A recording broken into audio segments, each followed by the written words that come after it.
Las catacumbas de Kom el Soqafa están al suroeste de Alejandría, en el popular barrio de Carmoz, y próximas a la columna de Pompeyo, donde se supone estaba el templo Serapeu.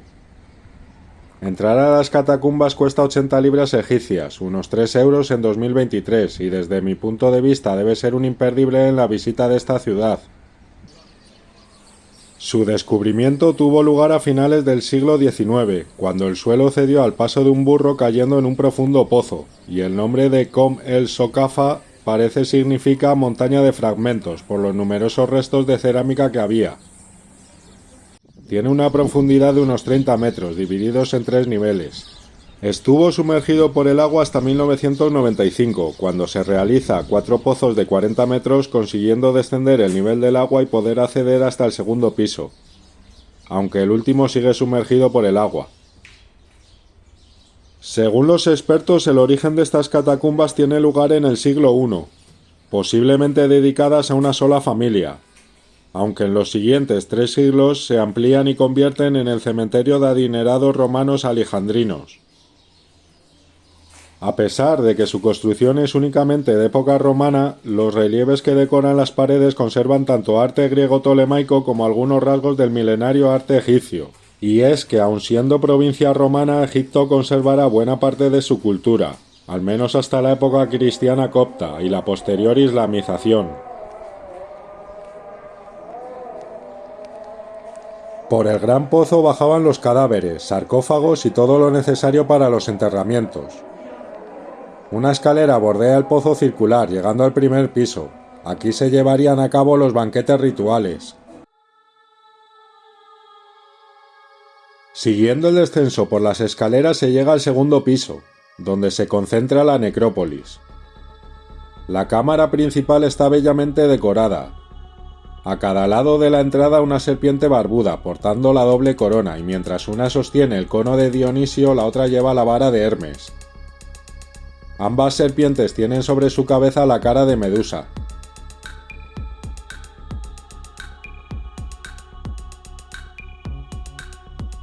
Entrando a la cámara y también a cada lado está Anubis, vestido de militar, y al otro lado Sobek, con parecido vestido de soldado romano. En el interior de la cámara hay 3 nichos y sarcófagos con diferentes decoraciones rituales. Alrededor de esta cámara está la gran necrópolis con muchos nichos.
de las catacumbas, a menos de 1 kilómetro, está el sitio arqueológico que recibe el nombre de Columna de Pompeyo, cuya entrada cuesta 80 libras egipcias, unos 3 euros, y está brutal el sitio con la colosal columna destacando entre los edificios alejandrinos. La columna está hecha en una sola pieza de granito rojo de Asuán, y sus dimensiones son de unos 20 metros y medio, aunque si se añade la base y el capitel llega hasta casi los 27 metros de altura. Recibe el nombre de Pompeyo desde época medieval, cuando los cruzados pensaron que aquí había sido enterrado el general romano asesinado por los partidarios de Ptolomeo XIII y cuya cabeza enviaron a Julio César. Aunque actualmente esta opción queda descartada por los especialistas, habiendo diferentes hipótesis arqueológicas sobre el origen de la columna. Generalmente se piensa que pertenecía al pórtico del gran templo Serapeo. El culto a Serapis parece tener su origen con el primero de los Ptolomeos, cuando desarrolla esta divinidad en una gran estrategia política para hermanar los pueblos de Grecia y Egipto. Serapis aúna los atributos de Osiris y Apis, con los de Zeus y Hades. Aunque en un principio domina el inframundo, con el tiempo domina otros campos como la medicina o diferentes ciencias. Ptolomeo I construye aquí un primitivo templo, pero será el tercero de los Ptolomeos quien ordena un suntuoso templo que se irá ampliando en los siguientes siglos.